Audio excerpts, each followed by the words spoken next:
Welcome to this video presentation here at Wimbledon Carriage Company, and here we have the Seat Alhambra on a 69 plate. I'm going to start off by showing you around the outside of the car, and then we'll hop in and run through some controls on the inside. From the outside, you can see it's a 5-door car with alloy wheels. I have the key in my hand here. The sliding side doors will open off of the key.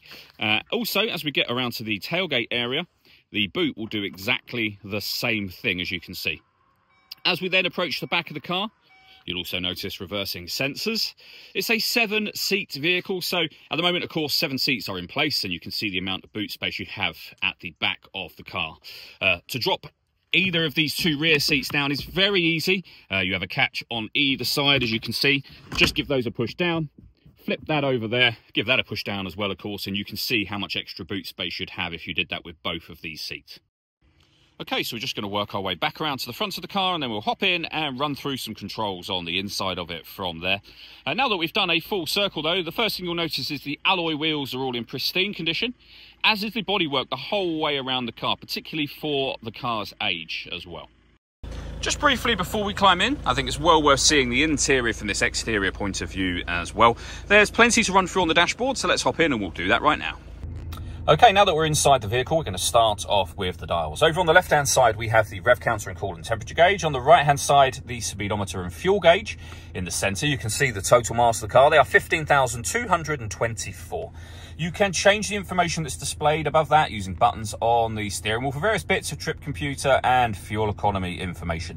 You've also got other menus available to you up here as well, and you can see me cycling through all of those using these buttons just here. We have voice activation for your phone.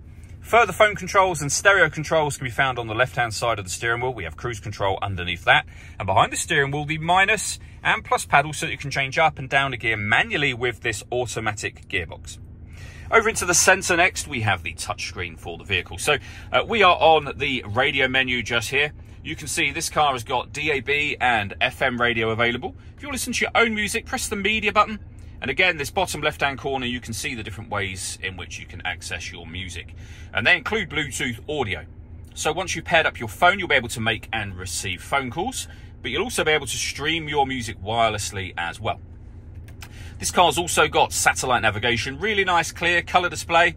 It's a very easy system to use. There are also certain Volkswagen-friendly apps that you can have projected up onto the screen as well.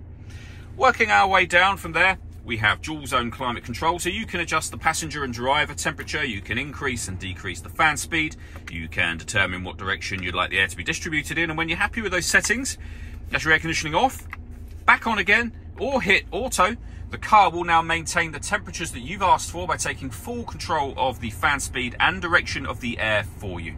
You can manually override that whenever you wish to. We've also got a heated driver and passenger seat, both of which have 3 separate heat settings each.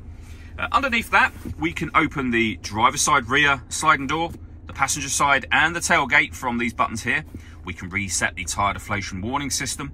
We can turn our parking sensors on and off. We can turn the stop and start on and off. This car's designed to cut out when it's stationary in traffic to save you fuel. The system's off when that light shows. You can also turn your traction control off from there as well. We have a 12-volt charging socket, the button to start and stop the engine, and then the gear lever for the fully automatic gearbox, of course. The last thing I want to talk about is the panoramic glass roof. So firstly, there is a sunblind that you can open all the way to the back of the rear seat, or middle row of seats if you have it in a 7-seat configuration.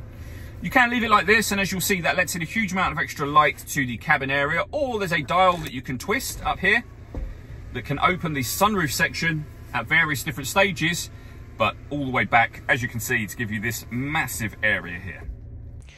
The last thing I wanted to talk about is the paperwork we have for the car. So in the envelope here, first of all, is the spare key for the car.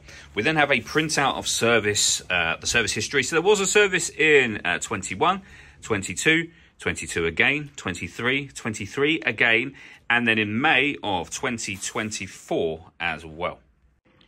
All that leaves me to say is thank you for taking the time to watch this video. If you'd like to come and see the car for yourself and have a test drive, or you'd like a live bespoke video tour of the car, please feel free to give us a call here at Wimbledon Carriage Company. We'd love to hear from you soon.